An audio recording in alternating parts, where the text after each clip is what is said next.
Assalamualaikum dan selamat sejahtera. Saya dimaklumkan bahawa Tan Sri Muhyiddin Yassin telah meletakkan jawatan sebagai pengerusi Perikatan Nasional. Sebagaimana mesej pemakluman beliau di dalam grup Ahli Parlimen Perikatan Nasional dan grup Parti Peribumi Bersatu Malaysia. Beliau memaklumkan bahawa peletakan jawatan ini berkuat kuasa pada 1 hari bulan Januari 2026, di mana surat rasmi akan dimajukan dalam tempoh masa yang segera.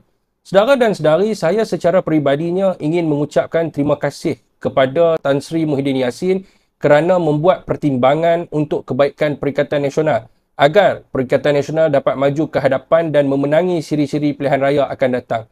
Saudara, pengorbanan dan jasa baik Tan Sri tidak akan dilupakan sebagai mantan Perdana Menteri yang prihatin kepada rakyat dan negara.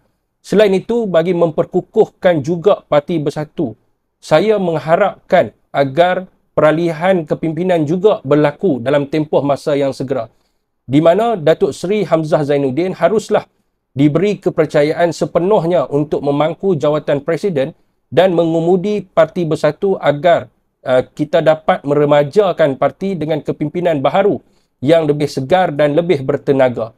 Rakyat Malaysia juga berharap agar Tan Sri Muhyiddin berbesar hati untuk melepaskan jawatan sebagai Presiden Parti Peribumi Bersatu Malaysia dalam tempoh masa yang segera, supaya dapat memperbaiki kelemahan parti dan merombak semula jawatan-jawatan lantikan dalam parti kepada mereka yang lebih berupaya bekerja untuk Parti Bersatu dan memajukan Parti Bersatu.